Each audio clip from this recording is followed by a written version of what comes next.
नमस्कार, मैं हूं राज और आप देख रहे हैं प्योर पॉलिटिक्स। अमेरिका के राष्ट्रपति डोनाल्ड ट्रंप ईरान में हो रहे युद्ध को लेकर के अपने देश में बिल्कुल अकेले पड़ते जा रहे हैं, अलग थलग पड़ते जा रहे हैं और अमेरिका में उनके खिलाफ विद्रोह के स्वर तेज होते जा रहे हैं। उनकी इस नीति के खिलाफ, ईरान में जो युद्ध उन्होंने शुरू किया है उसके खिलाफ इस्तीफे भी शुरू हो गए हैं। इतना ही नहीं, मैं आपको यह भी बताऊंगा कि किस तरह से अमेरिका की जो आर्मी है उसके अंदर इसको लेकर के बड़ा असंतोष है। लोग खुल करके ट्रंप के इस डिसीजन को चैलेंज कर रहे हैं। उनका यह कहना है कि ईरान में जो युद्ध उन्होंने शुरू किया है उसकी कोई जरूरत ही नहीं थी। लोगों के बीच, अमेरिका में जो आम लोग हैं वो भी खुश नहीं है, वहां की जो आर्मी है उसके भी, चाहे वो अभी सर्विंग ऑफिसर्स हों या रिटायर्ड पर्सनल हों, वो सब लोग खुल करके इसके खिलाफ अपनी बात को रख रहे हैं। तो आप समझिए कि ट्रंप बिल्कुल अलग थलग पड़ते जा रहे हैं। और इतना ही नहीं, अमेरिका के जो सहयोगी देश हैं, खास करके जो नेटो है, जो मिलिट्री अलायंस है अमेरिका का, उसने तो साफ साफ मना कर दिया। क्योंकि ट्रंप ने कहा कि भाई ये जो स्ट्रेट ऑफ हॉर्मुज है, जहां पे ईरान ने नाकेबंदी एक तरह से की हुई है, तेल के जो जहाज है उनको वहां से पास नहीं होने दे रहा है, वहां पे हमें मिलिट्री एक्शन लेना पड़ेगा, इसलिए आप अपने जहाज भेजें वहां पे और हम लोग ईरान का मुकाबला करेंगे, उसको न्यूट्रलाइज करेंगे। सब ने मना कर दिया, नेटो ने भी मना कर दिया कि भाई हमें इसमें नहीं पड़ना है और हम इसमें नहीं जा रहे हैं। तो देखिए, ट्रंप की स्थिति अमेरिका में इतनी खराब हो रही है। सोचिए कि एक जो बड़े ऑफिसर हैं, senior director of national counter terrorism centre, जो केंट नाम है उनका, उन्होंने तो गुस्से में अपने पद से इस्तीफा दे दिया। क्यों इस्तीफा दिया? उनका यह मानना है कि ईरान में यह जो युद्ध हो रहा है वो बिल्कुल भी अमेरिका के हित में नहीं है, इसलिए उन्होंने अपने पद से इस्तीफा दे दिया। उन्होंने कहा कि उनका जो विवेक है, उनकी जो सोच है, उनकी जो समझ है, वो ईरान में ये जो युद्ध चल रहा है वो उसको सपोर्ट नहीं कर सकते, इसलिए उन्होंने अपने पद से इस्तीफा दे दिया है। उनका ये साफ कहना है कि भाई अमेरिका ये जो लड़ाई लड़ रहा है, अमेरिका को तो पहले ईरान से कोई खतरा ही नहीं था और इसलिए ये जो लड़ाई अमेरिका ने शुरू की है ये इजराइल के दबाव में किया है और इसलिए मैं अपने पद से इस्तीफा दे रहा हूं। सोचिए कि ट्रंप के खिलाफ ये विरोध कितना व्यापक रूप वहां पे ले रहा है। अच्छा, ट्रंप ने जब उनको बताया गया कि जो केंट ने रिजाइन कर दिया है, तो जैसी उनकी आदत है उन्होंने कहा कि भाई ये जो सिक्योरिटी के मामले में तो केंट बड़ा कमजोर आदमी है और बढ़िया है कि वो चला गया, जैसा ट्रंप कहते हैं। लेकिन वो इस बात को समझ नहीं रहे हैं कि उनकी इमेज और भी खराब हो रही है, उनके एडमिनिस्ट्रेशन की इमेज खराब हो रही है। बात सिर्फ जो केंट तक नहीं है। अब देखिए, जो खबरें अमेरिका से आ रही हैं वो ये बता रही हैं कि अमेरिका की जो मिलिट्री है, खास करके इसका जो रैंक एंड फाइल है, जो उसके सैनिक हैं, जो यूनिट्स हैं, उनमें भी इस बात को लेकर के बड़ी बेचैनी है कि ये बेमतलब का युद्ध ट्रंप ने अमेरिका के ऊपर थोप दिया है। लोग खुल करके अब बातें कर रहे हैं। अमेरिका जो आर्मी है उसके अंदर ये खुल करके बातें हो रही हैं कि यह युद्ध किसी भी तरह से अमेरिका के हित में नहीं है। अब देखिए, एक नॉन प्रॉफिट ग्रुप है जिसका नाम है centre on conscience and war. उसका यह कहना है कि भाई उसके पास इस तरह के फोन आ रहे हैं, जो अमेरिकी जो सैनिक हैं, जो सर्विस मेंबर्स हैं, वो खुल करके अपनी बात कर रहे हैं फोन करके और ये कह रहे हैं कि भाई ये जो युद्ध है ये ठीक नहीं है। सोचिए कि सैनिकों के बीच में कितना असंतोष है। वो ये कह रहे हैं कि उनके जो सैनिक हैं उनको भी ये लग रहा है कि भाई ये बेवजह का युद्ध अमेरिका के ऊपर ट्रंप ने थोप दिया है। और खास करके अभी देखिए, ईरान में जो घटना हुई जिसमें 150 लड़कियों की हत्या हो गई, जो मारी गई, वो उसको लेकर के उनके अंदर बड़ी बेचैनी है। उनको ऐसा लग रहा है कि इतनी सारी लड़कियों की जो हत्या हुई है इसकी कोई जरूरत नहीं थी। देखिए, ट्रंप की अपनी वजह है, इजराइल की अपनी वजह है, लेकिन ट्रंप की छवि जिस तरह से एक इररिस्पॉन्सिबल पर्सन की बन रही है, जो बिल्कुल मनमाने फैसले लेता है, उसके खिलाफ ये सारे विद्रोह हैं।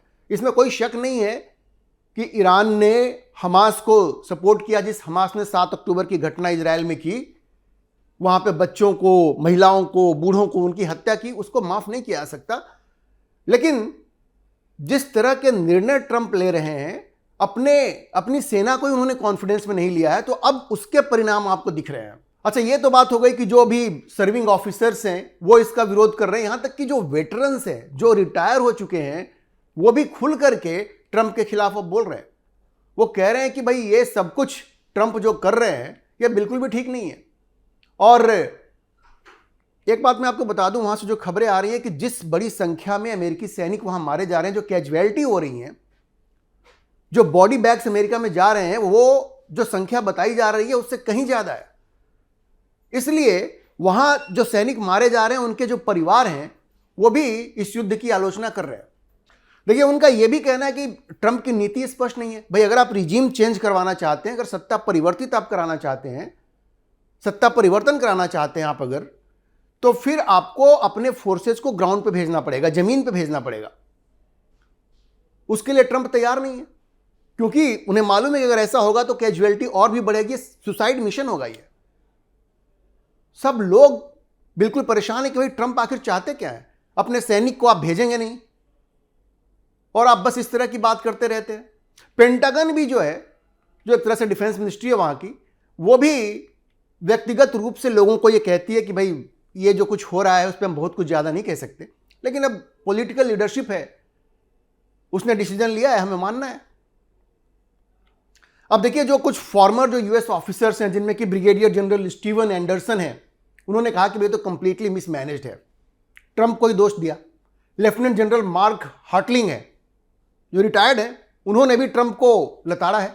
लेफ्टिनेंट जनरल बेन हॉजेज हैं, उन्होंने भी ट्रंप को लताड़ा है। मतलब जितने भी पुराने अमेरिकी ऑफिसर्स हैं जो रिटायर्ड हो चुके हैं, उन सबों ने ट्रंप को इस बात के लिए लताड़ लगाई है कि उन्होंने बेवजह अमेरिका को एक ऐसे युद्ध में झोंक दिया है जहां पे कोई क्लियर ऑब्जेक्टिव नहीं है। अच्छा, आपने देखा होगा नेटो ने तो साफ साफ मना कर दिया। ट्रंप ने कहा कि भाई आइए, अपनी आप जहाज भेजिए, हमें जाके स्ट्रेट ऑफ हॉर्मुज को ठीक करना है। उन्होंने कहा कि ना ना, हम इसमें इन्वॉल्व नहीं होंगे। अब जो नेटो के सेक्रेटरी जनरल है मार्क रूट, उन्होंने कहा कि भाई चलिए, आपने युद्ध तो शुरू कर दिया, लेकिन नेटो का सीधे सीधे इसमें कोई इन्वॉल्वमेंट नहीं हो सकता, क्योंकि हमारी लड़ाई है ही नहीं। और उन्होंने एक बड़ी मार्के की बात कही। उन्होंने कहा कि भाई नेटो एक डिफेंसिव अलायंस है। देखिए, उसका आर्टिकल 5 ये कहता है कि अगर किसी एक देश पे हमला होता है तो सारे देश मिल करके उसका मुकाबला करेंगे, सारे देश उसे अपने पे हमला मानेंगे। इस केस में वो कह रहे हैं कि आपके ऊपर हमला नहीं हुआ है, आपने जाकर के ईरान पे हमला किया है, इसलिए हमारी लड़ाई नहीं है और हमारी कोई जिम्मेवारी नहीं बनती है। अब ट्रंप के लिए कितनी बड़ी बेइज्जती है ये आप समझ लीजिए। और ट्रंप ने बिल्कुल मुंह बना करके कहा कि सबने हमारा साथ देने से मना कर दिया है, हम पहले से ये कहते थे कि सिर्फ अमेरिका ही इनकी रक्षा करता है, वो हमारी रक्षा के लिए कभी नहीं आएंगे। लेकिन जितने भी देश हैं, चाहे वो ब्रिटेन है, फ्रांस है, जर्मनी है, जापान है, साउथ कोरिया है, इन सबों ने अपने वॉरशिप्स भेजने से मना कर दिया है। और उन्होंने कहा कि भाई आप ये मत समझिए कि आप कहीं भी हमें किसी भी युद्ध में झोंक देंगे और हम उसके लिए तैयार हो जाएंगे। लेकिन इस बीच आप देखिए कि जो भारत की जो विदेश नीति है, उसकी प्रशंसा आज सारी दुनिया कर रही है। प्रधानमंत्री मोदी ने जिस तरह से सिचुएशन को हैंडल किया है, कम से कम 3 ऐसे भारतीय जहाज जो हैं वो स्ट्रेट ऑफ हॉर्मुज से भारत पहुंच चुके हैं।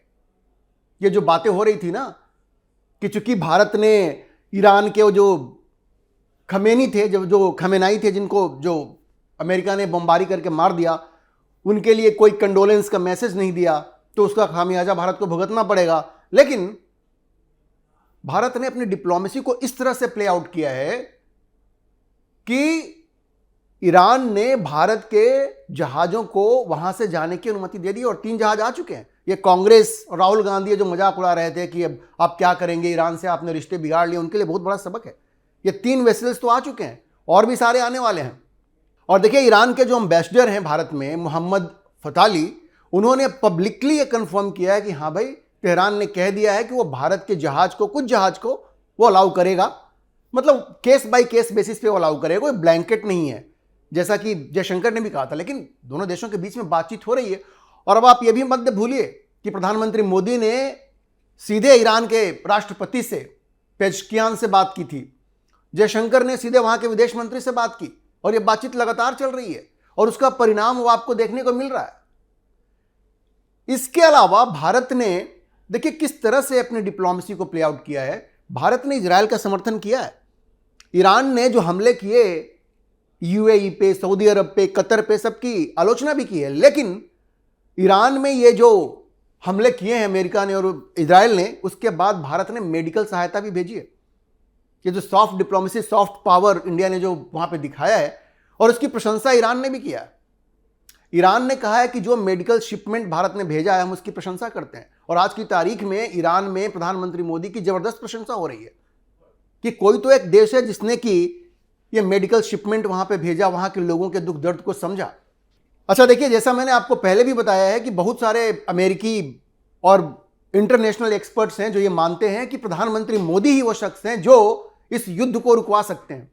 उनमें कर्नल डगलस मैकग्रीगर भी हैं जिनका यह कहना है कि ट्रंप को प्रधानमंत्री मोदी को फोन करना चाहिए और उनकी मदद लेनी चाहिए, क्योंकि वो एक ईमानदार मीडिएटर हो सकते हैं प्रधानमंत्री मोदी, क्योंकि उनके रिश्ते ईरान से भी ठीक हैं और इजराइल से भी ठीक है। इजराइल से तो अच्छे हैं ही।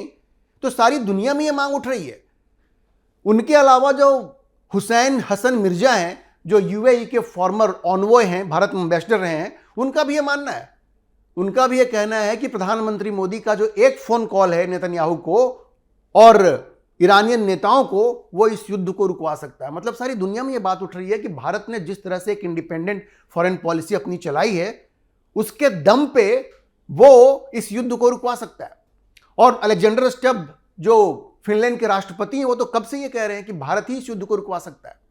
तो आप ये समझिए कि सारी दुनिया में प्रधानमंत्री मोदी की इस बात के लिए तारीफ हो रही है कि उन्होंने कितनी मैच्योरिटी से इस ईरान, ये गल्फ में इस वक्त जो युद्ध चल रहा है, उसको उन्होंने हैंडल किया है बिना किसी का पक्ष लिए हुए, और दोनों पक्षों के साथ बातचीत उन्होंने जारी रखी है। और इसलिए अमेरिका से लेकर के यूरोप तक हर कोई, फिनलैंड के राष्ट्रपति भी ये मानते हैं कि प्रधानमंत्री मोदी ही इस युद्ध को रुकवा सकते हैं। ईरान तो कई बार कह रहा है कि प्रधानमंत्री मोदी को मध्यस्थता करना चाहिए और इजराइल भी इसको रिजेक्ट नहीं करेगा। और अमेरिका को भी धीरे धीरे बात समझ में आ रही है, क्योंकि वहां आवाजें उठ रही हैं कि प्रधानमंत्री मोदी को इन्वॉल्व करो और इस युद्ध को रुकवाओ। तो आज की तारीख में पूरी दुनिया प्रधानमंत्री मोदी की तरफ देख रही है इस युद्ध को रुकवाने के लिए, क्योंकि सिर्फ वही इस युद्ध को रुकवा सकते हैं।